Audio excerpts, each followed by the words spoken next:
Today we're going to be talking about how we're going to use integrated rate laws. This is the same image I've shown you that compares the differential rate law to the corresponding integrated rate law. The integrated rate laws can all be found in your equation sheet. This equation sheet isn't exactly the same as the one that you will use, but if you check yours on Blackboard, the integrated rate laws are all in the same exact place. So they should be easy to find. This is a table from your book that compares first and second order reactions. We're going to include zero order in our discussion as well. You can see the top is the differential rate law, and what they're calling the concentration time equation is what we will call the integrated rate law.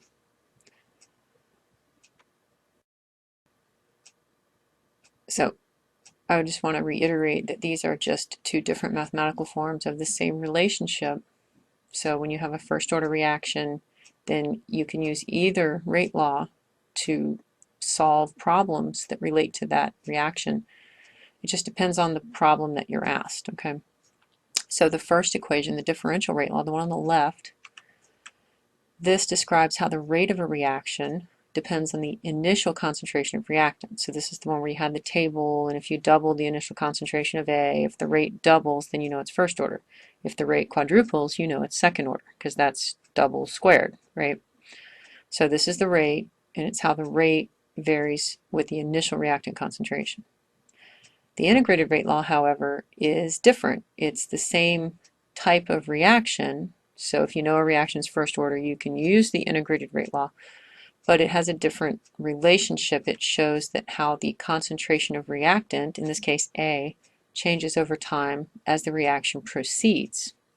So this is the reactant concentration as a function of time. And so it's just another, you would use it for different purposes, okay? So that's one thing we'll talk about, is what kind of purpose you would use it for. This is a problem that would use an integrated rate law. You determine that the following reaction is first order in CH3NH with a rate constant of 4.56 times 10 to the minus 2, molar minus 2, seconds minus 1. Those are just the units. And you see the reaction there. Part A asks if the initial concentration of CH3NH is 9.46 times 10 to the minus 1 molar, what is the concentration after 50 seconds have elapsed? So let's do this problem. So here's our calculation. It's a first order process, which means we use the first order integrated rate law, which is here. Remember, it's on your equation sheet.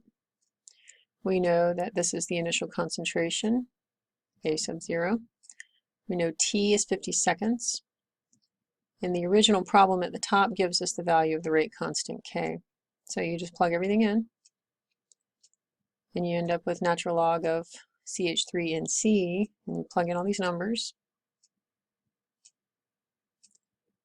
and you get this. The natural log of 0.946 is this negative 0.05551271, and the product of this K times T gives us negative 2.28, which gives us this value.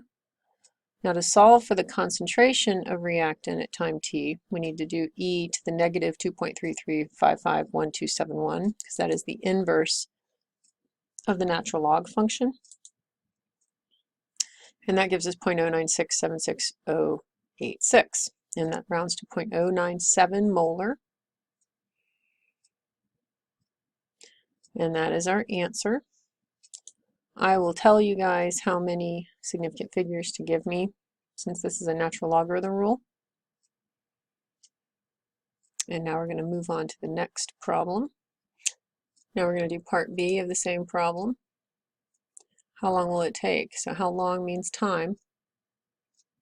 And 80% is going to decompose.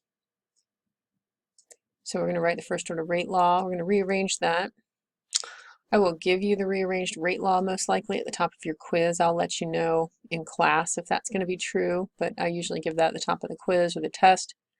And it would be this form on the right, natural log of AT over A0 equals negative KT. Now we need to figure out, this ratio is the fraction that remains. That's the fraction that exists at time t, right? So the fraction of the original that was there. So we need to decide how that's related to the question. The question asks how long will it take for 80% of it to decompose. What that means is that if 80% of it has decomposed, then 20% of it must remain. And so the fraction that remains is 0.2, because that is the fraction out of 1, whereas 20% is the percentage out of 100. So now we're going to plug everything in. Natural log of 0.200 equals, and we're going to plug in k, and we're going to solve for t. So that means we figure out the natural log of 0.2 is negative 1.60943, blah, blah, blah. We're going to divide that number by negative 4.56 times 10 to the minus 2, which is k. And that's going to give us our t, which is 35.29469 seconds, and that's going to round to 35.3 seconds. So that is our final answer. And now we're going to move on. Oh, one thing I forgot to tell you, up here at the top in the original question, the rate constant was given, and I just realized as I was doing this problem that I gave you the wrong units. Oops. So it's actually not molar to the minus 2. There's no capital M in the units for K. So that's just a mistake in the units that were given. It doesn't really affect how you do the problem. But I wanted to make sure I told you. This is another way that you can use integrated rate laws. This is similar to the lab, where you took blue food dye and you bleached it with a drop of bleach. You monitor the absorbance as a function of time, and then you converted that absorbance into concentration of dye. And then if you remember, you made 3 different plots, and then based on the linearity of the plot, you decided if it was 0, first, or second order. So this is a similar problem. We have data, and we have different time points and different concentrations. This is different than the differential rate law determinations, because for those you have multiple experiments that were done, and each one measures the rate at different reactant concentrations. This is not the same thing. You do one experiment, and that's all the data you collect is one experiment with these 5 time points. That is sufficient. If you can measure concentration over time, that's sufficient to determine the order using integrated rate laws this time instead of differential rate laws. So we have our NO2 concentration. Add to that plot the natural log of the NO2 concentration and 1 over the NO2 concentration. Then that will allow us to make 3 different plots, and that will allow us to answer part A, what is the order with respect to NO2. So you see the plot in the upper left-hand corner is NO2 versus time. If we look, it's not exactly linear, it's more exponential decay where it declines and then levels out. And we can verify that with the R squared value is 0.9274, which isn't very good. The plot below that is the natural log of NO2 concentration. That one looks better, but it's still not super awesome because the R squared is 0.9824, and it's not quite as good as the 1 over NO2 concentration, which is shown in the lower right-hand corner. That would be a second order integrated rate law plot. And that one you can see has an R squared of 1, which is a perfect straight line. So that's clearly the best one. Now in the upper right-hand corner, I put the 3 integrated rate laws so that we could verify that everybody understands why the linearity of these plots matters, okay, why that can be used to determine the rate law.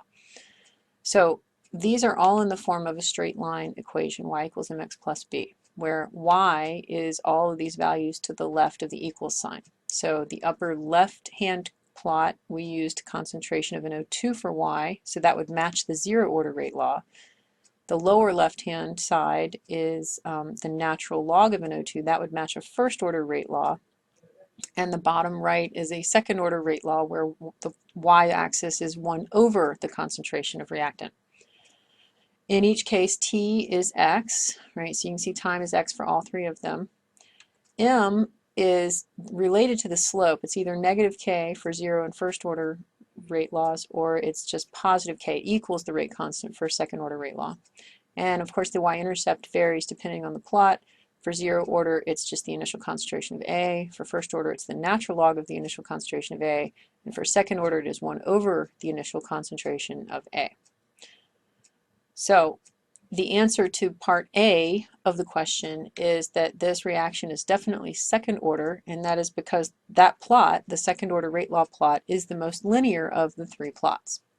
That matches the equation we have. The other ones don't match. They're not lines, which means they're incorrect equations, right?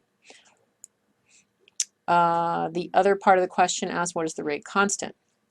The rate constant is related to the slope, right? You can see for second order rate law, I circled the k there because that's the value of m, the slope. And from our Excel line equation, y equals 0.5431x plus 99.833. Here is the slope, 0.5431. So that equals k, 0.5431. The only thing you have to remember to do is add your units. Units for a second order rate constant are reciprocal mole or reciprocal seconds. And so those are the two ways that we use integrated rate laws. And so obviously you should practice those and make sure you know how to do them.